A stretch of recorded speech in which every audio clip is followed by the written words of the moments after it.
오늘의 말씀은 사도행전 6장 1절에서 7절까지 말씀입니다.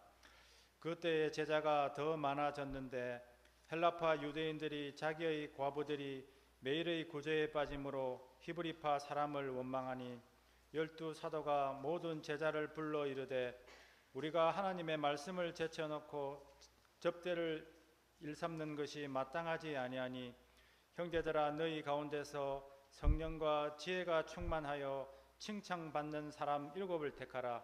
우리가 이 일을 그들에게 맡기고 우리는 오로지 기도하는 일과 말씀 사역에 힘쓰리라 하니 온 무리가 이 말을 기뻐하여 믿음과 성령이 충만한 사람 스데반과 또 빌립과 보로고로와 니가노르와 디몬과 바메나와 유도계에 입교했던 안디옥 사람 니골라를 택하여 사도들 앞에 세우니 사도들이 기도하고 그들에게 안수하니라. 하나님의 말씀이 점점 왕성하여 예루살렘에 있는 제자의 수가 더 심히 많아지고 허다한 제사장의 무리도 이 도에 복종하니라. 이 말씀 가운데 성령께서 함께 하시기를 기원합니다.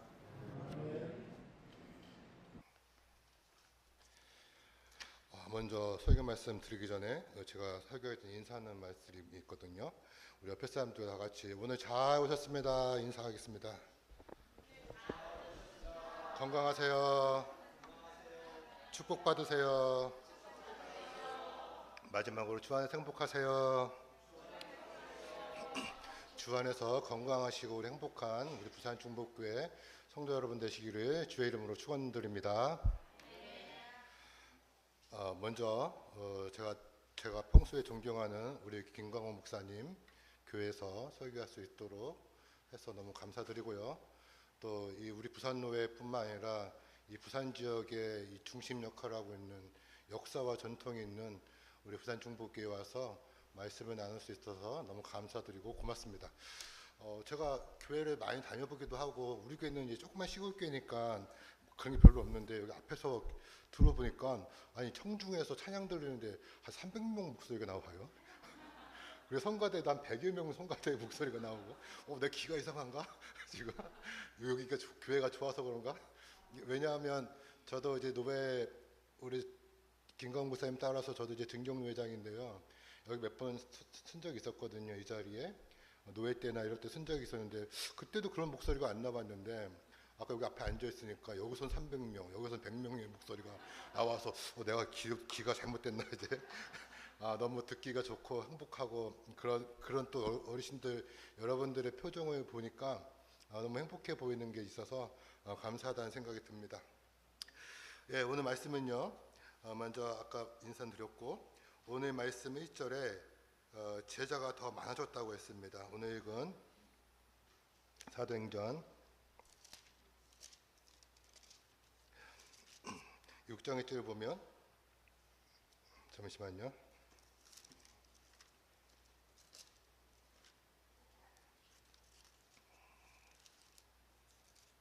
사도행전 6장 1절에 보면 그때에 제자가 더 많아졌는데 헬라파 사람들 또 히브리파 사람들이 있었다고 했습니다.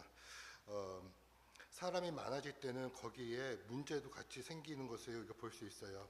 사람이 없으면 뭐 문제가 생길 일이 없는데 사람이 많으니까 또 여러 종류의 사람들이 모이다 보니까 그 안에 여러 가지 문제들이 생기는 것 같습니다. 당시에는 그 헬라파 유대인들이 있었고 히브리파 유대인들이 있었어요. 이 히브리파 유대인들은 예루살렘을 살면서 예루살렘이 중심으로 살던 사람, 그리고 예수님을 예루살렘에서 믿었던 사람들이 히브리파 사람들, 그리고 헬라파 사람들은 유대인들은 바울 사도 같이 유대인이긴 하지만 예루살렘이 아니라 다른 지역에서 다른 곳에서 살던 그 로마의 식민지 등에서 흩어져 살던 그 디아스포라 공동체 같은 데서 살던 사람들이에요. 이 사람들이 예수님을 믿고 예루살렘에 오게 된 것입니다. 예루살렘에서 같이 신앙생활을 하는데 이렇게 같은 유대인이긴 하지만 사는 지역이 다 달랐어요. 사는 지역도 달랐고 성장해온 배경도 다릅니다. 이 사람들이 모여 있으니까 그 공동체에 다툼도 생기고 시기도 있고 질투가 있었다고 하는 것이에요. 누구는 주고 누구는 작게 주니까 다툼이 생기는 것 같습니다. 급기야는 편이 나뉘어져서 헬라파 유대인들이 히브리파 사람들을 원망했다고 오늘 6장 1절 하반절에 나와 있습니다. 아무래도 팔은 안으로 굽는다고 예루살렘에서 헬라파 유대인들이 아니라 직분이나 거기에 살던 사람들이 히브리파 유대인들을 더 많이 챙겨줬던 것 같아요. 여기서 히브리파 사람들이라고 하는 건 가부, 고아, 나그네들입니다. 여기에 살던 사람들을 이 사도들이나 그 제자들이 더 많이 챙겨줬던 것 같아요.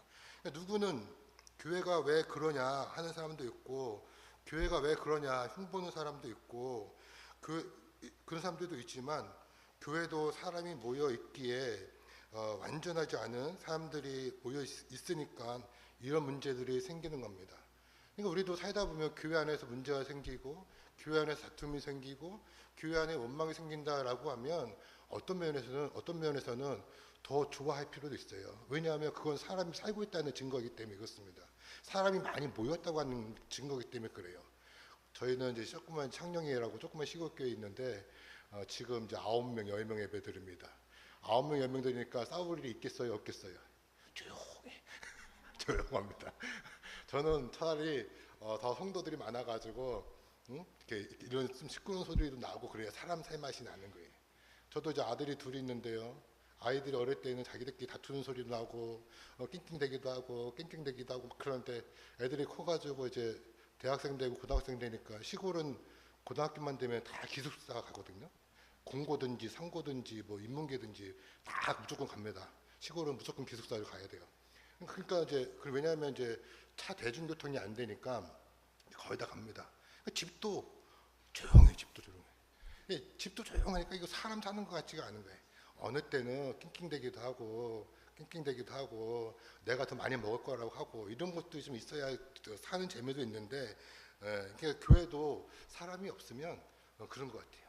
그러니까 어느 때는 시끄러운 소리 나고 또 어느 때는 좀 이렇게 불편한 소리가 나도 이게 우리가 더 좋은 교회 공동체로 가는 여정에 있구나 이렇게 생각을 하고 그걸 잘 해결하면 되니까. 저도 시골에 살면서 이런 일을 몇 번 겪었는데요. 하루는 우리 교회 뒤편에 집을 옆집 아저씨가 사서는 창고로 만들었어요. 그리고는 마늘 말린다고 큰 기계를 들여놓고는 24시간씩 2달을 틀어놓는 거예요. 그 비행기 있죠, 비행기 소리. 근데 그게 제트 비행기는 그나마 그것도 시끄러운데 이제 그 프로펠러 비행기를 뒤에 틀어놓은 것 같아요. 얼마나 시끄러운지. 근데 이제 그나마 낮에는 조금 괜찮아요. 어떻게든 참아보거나 아니면 딴 데 가면 되는데, 딴 데 가 있으면 되는데 저녁에 자려고 하면 그 소리가 웅웅거리는 소리가 도저히 잠도 자고 잠을 못 잘 정도로 힘들게 합니다.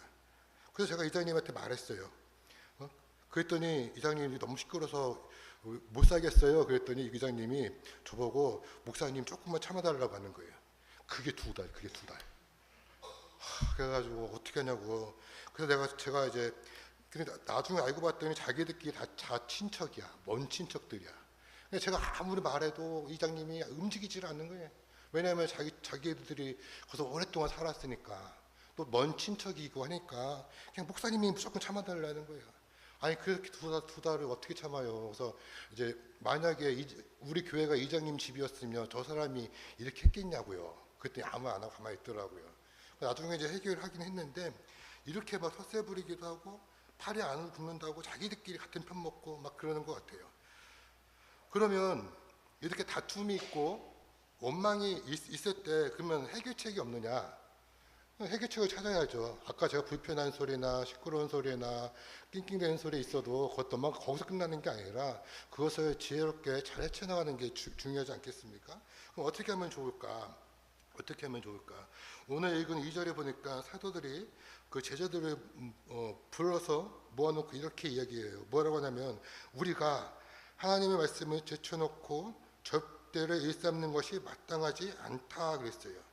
이 말씀은 목회자나 사도들은 봉사하는 일에 접대하는 일에 너무 열심히 하면 안 된다고 하는 거예요. 왜냐하면 그게 덕이 되지 않고 은혜가 되지 않기 때문에 그렇습니다. 저도 이 후자 입장인데요. 저도 이제 부교육자나 부목사나 있을 때에는 교회 많이 섬겼죠. 어렸을 때 교회 청년으로 중고등부 학생을 할 때 교회를 많이 섬겼죠. 그러나 목회자가 돼서는 우리가 해야 할 일이 또 따로 있어요. 그래서 사도들은 4절에 이런 말을 해요. 우리가 앞으로 해야 할 일은 무엇이냐 하면 오로지 기도하는 일과 말씀 사역에 힘쓴다라고 했습니다. 여러분, 이 기도하는 일과 말씀 사역에 힘을 쏟는다라고 했는데 목사님이 아무것도 안 하고 기도하고 말씀만 한다 이렇게 생각할 수도 있지만 여기에 능력이 있는 거예요. 여기에 힘이 있는 거예요. 우리 그리스도인들이 우리가 어디서 힘을 얻고 우리가 어디서 기쁨을 찾아야 되겠습니까? 우리가 눈에 보이지 않는 하나님을 찾으면 더 좋겠지만 우리 눈에 보이는 목사님은 기도를 통해서 우리 목사님의 말씀을 통해서 특별히 여기는 부산 중북교회는 김광훈 목사님 계시니까 우리 목사님 중심으로 잘 뭉쳐서 목사님 말씀을 잘 듣고 또 목사님이 기도하는 것을 잘 받아서 우리가 행복하게 살고 축복받으면서 살아야 된다고 하는 거죠. 그래서 우리들은 목회자들이 기도할 수 있도록 도와드려야 하고 말씀 사역에 최선을 다할 수 있도록 돕고 그런 환경을 만들어 드리는 게 이 성도들의 숙제 중에 하나입니다. 여러분, 은혜가 어디서 나옵니까? 목사님의 기도 또 목사님의 말씀에서 나오는 거예요. 여러분, 하나님의 축복, 사랑 안 받고 싶은 사람들이 있습니까? 축복이 어디서 나와요? 축복이, 사랑이 어디서 나옵니까? 목사님의 기도하고 또 목사님의 말씀에서 나오는 거예요. 예전에 제가 전도사로 했던 그 교회에서 성도들이 목사님께 기도 한번 받고 싶어서 얼마나 정성이었는지 모르겠어요. 또 교회가 그러니까 분위기가 그래요. 목사님께 기도 한번 받고 싶어서, 목사님 잘 대접하고 싶어서 이런 마음들이 막 있더라고요. 서로 목사님의 기도를 받고 싶어서 하는데 그런 사모하는 마음들이 있어야 우리가 축복을 받는다라고 하는 거예요. 목사님이 말씀하실 때 쫑긋해서 듣는 사람들이 목사님의 설교를 사모하는 분들이었습니다. 그런데 제가 실제로 저는 뭐 다른 공부도 이렇게 많이 해봤는데 저는 사람에 대해서 이렇게 되게 궁금해하는 게 많이 있었어요. 그래서 저분들이 젊었을 때 이렇게 살았다가 나중에 나이가 들어서 결혼하고 나이가 들어서 어떻게 사시는지 이런 것들이 유심하게 보거든요. 또 그 교회 생활을 열심히 하셨던 장로님이나 권사님이나 집사님들 그 가정들을 유심히 봐요. 제가 나이가 지금 50대 중반이니까요. 제가 30대, 40대, 50대 봤던 그 권사님들이나 장로님들이나 목사님들이나 그런 사람들의 그 가정도 잘 보고 유심히 보고 살펴보고 또 그분의 자녀들이 어떻게 됐는지 제가 유심히 살펴보거든요. 근데 실제로 하나님을 사모하고 목사님과 친하게 지내고 목사님과 가까이 지내고 목사님의 기도와 설교를 열심히 들었던 그런 가족들 이런 분들 보니까 실제로 그런 분들이 사모하는 사람들이 그분들도 잘 살고 그분의 자녀들도 잘 되는 것을 제가 엄청 많이 봤어요. 저도 이제 아들이 둘 있거든요. 우리 아들 둘 있는데 우리 작은 애가 그 교회에서 반주를 해요. 남자인데 피아노 반주를 해요, 남자애가. 그래서 야 멋지다 막 이렇게 해주는데 한 번은 교회를 안 나온 거예요, 주일날. 반주자가 그것도. 그래서 놀래가지고 이제 하여튼간 그날에 넘어가고 저녁에 이제 아들이 불러서 너 왜 교회 안 오냐? 고등학교 1학년이거든요. 그랬더니 자기가 종교를 선택할 수 없냐고. 자기도 이제 머리가 커졌다고. 나 종교 선택할 수 있는 나이가 됐다고. 제가 그래서 그랬어요. 너 이슬람 같았으면 죽었어, 야지가. 아빠 종교 안 믿으면 죽는 거야, 이슬람은. 그러고 넘어가고 이제 잘 이렇게 다독여가지고 이제 교회 나와서 하고 있는데, 저도 아들 둘이 있는데 아들 둘이 축복받고 싶잖아요. 저도 아들 둘이 있으니까 아들이 축복받고 잘 되기를 바라죠. 자기 자녀들이 안 되기를 바라는 사람이 어디 있겠습니까? 저는 이제 몇 가지 아까 말씀드린 것처럼 우리가 잘해야 되는 것도 있지만 축복받으려고 하면 정말 그 기도의 능력을 믿고 우리가 기도의 능력을 믿고 기도대로 살고 열심히 살아야 내 자녀들이 그걸 보고 잘하는 거죠. 또 축복받는다고 해서 말만 축복받고 싶다고 해서 되는 게 아니에요. 자기가 정말 사모하고 말씀을 사모하고 어렸을 때부터 하나님 말씀을 사모하고 지금 나이가 들어서 믿은 사람들도 지금부터라도 열심히 하나님 말씀을 사모하면 그 축복이 이 가정에 그 자녀들에게 막 가는 거죠. 그래서 저는 우리 아들들한테 그래요.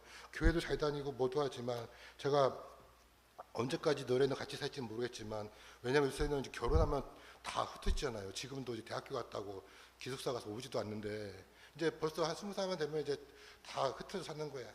그래서 이제 교회도 어디 가라 했더니 게을러서 교회 잘 안 가고 그러더라고요. 그래서 제가 축복받는 방법은 교회 잘 다니고 헌금 많이 하고 그리고 목사님 맛있는 거 사들어라. 내가 너한테 해줄 수 있는, 내가 너한테 돈 해줄 수는 없고 하니까 이게 축복받는 비결이다. 교회 식구들한테 잘하고 맛있는 거 많이 사드리고 헌금 많이 하고 그러면 너 인생을 하나님 지켜주신다. 그게 제가 우리 아이들한테 하는 말이에요. 여러분들, 그런데 우리가 제가 우리 아이들이 잘 되고 싶은 것처럼 선생님들, 집사님들, 권사님들도 우리 자녀들이 다 잘 되기를 원하지 않습니까? 그렇게 되려고 하면 우리가 하나님의 말씀을 사모하고 하나님의 말씀의 기도의 능력을 믿어야 되는 거예요. 이런 다툼과 원망이 있을 때 해결책은요, 목회자는 기도하는 일과 목회 사역을, 말씀 사역을 잘하게 해야 되고요, 잘할 수 있도록 도와드려야 되고, 우리 성도들은 어떻게 됩니까? 오늘 읽은 말씀에 뭐라고 하냐면요, 3절에 보니까 뭐라고요? 첫 번째가 그 해결책의 첫 번째가 뭐냐면 성령이 충만한 사람이에요. 성령이 충만한 사람. 이제 그 봉사하는 일과 접대하는 일은 다른 사람을 뽑아서 할 거는데 그 첫 번째 조건이 뭐냐면 성령이 충만한 사람이다. 하나님을 사랑하는 사람이에요. 하나님의 영으로, 하나님의 생각으로 꽉 차 있는 게 성령 충만한 사람이에요. 두 번째가 뭐래요? 지혜가 충만한 사람. 지혜가 충만한 사람. 그래서 지식과는 다른 겁니다. 지혜라고 하는 거요. 어디에 써야 할지 분간할 수 있는 능력이에요. 그러니까 우리가 지혜가 충만하지 못하면, 우리 밥 하실 때 저도 이제 밥하고 국 끓여 보면 음식 같은 거 준비했다 보면은 우리가 밥을 올려놓고 국 끓이지 않습니까? 근데 분간이 지혜가 없는 사람, 분간할 능력이 없는 사람은 국 따로 끓이고 밥 따로 해요. 그러면 시간도 너무 길어지고 음식을 제때 못 먹지 않습니까? 그러나 지혜로운 사람, 또 많이 해본 사람, 이런 분들, 분간할 수 있는 사람들은 어떤 걸 먼저 해야 되고 어떤 걸 나중에 해야 되는지 안다는 거죠. 이게 지혜가 충만한 사람이에요. 교회 안에서도 이런 것들을 잘 구별하는 게 중요하다라고 하는 거예요. 마지막으로 그게 뭐합니까? 사람들을 뽑는데, 그런 다툼과 어려움들을 일을 하는데 뽑는데 세 번째 조건이 뭐냐면 칭찬받는 사람이에요. 칭찬받는 사람. 여러분들 재직을 뽑을 때 이런 조건들을 해서 뽑는 거예요. 근데 칭찬받는 사람이라고 어떤 사람들입니까? 다른 사람이 좋아하는 사람들이 칭찬받는 사람이에요. 다른 사람이 좋아하는 사람. 여러분, 내가 다른 사람이 나 좋아할 수 있도록 노력을 해야죠. 내가 맨날 험난하고 힐난하고 비판하고 하는 사람, 다른 사람들이 좋아하겠습니까? 그렇지 않다는 거예요. 내가 하나님 생각으로 꽉 차 있는 성령을 충만한 사람이 되어야 되고, 지혜를 충만한 사람이 되어야 하고, 칭찬받는 사람이 될 때 우리가 아까 말한 그 교회 안의 다툼과 교회 안의 원망들을 잘 해결해 나갈 수 있는 겁니다. 저는 이렇게 해서 뽑힌 사람들이 누구예요? 스데반, 빌립, 브루고로, 니가노르, 디몬, 바메나, 니골라입니다. 이런 사람들이 뽑히고 안수받고 교회 봉사와 접대하는 일을 하게 되었습니다. 그래서 초대교회가 그 놀라운 영향력을 끼치게 되고 하나님의 말씀이 번성해지는 거죠. 이렇게 해가지고 사람이 뽑힌 다음에, 이런 조건으로 뽑힌 사람들이 7절에 뭐라고 됐습니까? 하나님의 말씀이 점점 왕성하여서 예루살렘에 있는 제자의 수가 더 심히 많아지고 허다한 제사장의 무리도 이 도에 복종했다 그랬어요. 여러분, 성령으로 충만한 사람, 지혜로 충만한 사람, 칭찬받는 사람들이 교회 안에 문제가 있었을 때 이런 사람들이 뽑히고 나니까 그 교회가 작아진 게 아니고 그 교회가 더 점점 왕성해졌다라고 하는 거죠. 저는 그 중심에 이 빌립, 디몬, 스데반, 브루고로페, 저는 우리 권사님들, 장로님들, 집사님들의 이름이 여기에 끼어 있기를 바랍니다. 그래서 이 교회 안의 문제들, 교회 안의 힘든 문제들, 교회 안의 어려운 문제들이 잘 해결이 되고, 이 교회가 부산중부교회 역사가 있는 이 교회에 여러분들 덕분에, 여러분 때문에 더 왕성해지는 그런 교회 되고 행복한 교회 되기를 주의 이름으로 축원드립니다. 사랑하는 아버지, 감사합니다. 이 말씀, 우리의 말씀 되게 하여 주시옵시고, 오늘 말씀처럼 목회자는 말씀 사역에 기도하는 일에 최선을 다할 수 있도록 인도하시고, 또 교회 안에 분란이 있었을 때, 어려움이 있을 때 스데반, 빌립처럼 아버지 성령이 충만한 사람, 지혜가 충만한 사람, 칭찬받는 사람들이 되어서 교회가 날마다 왕성해지는, 교회가 날마다 충만해서 하나님께 영광 돌려드리는 귀한 부산중부교회 될 수 있도록 인도하여 주시옵소서. 하나님께서 저희와 함께 하여 주시기를 원하오며 우리 주님 예수 그리스도의 이름으로 기도드리옵나이다. 아멘.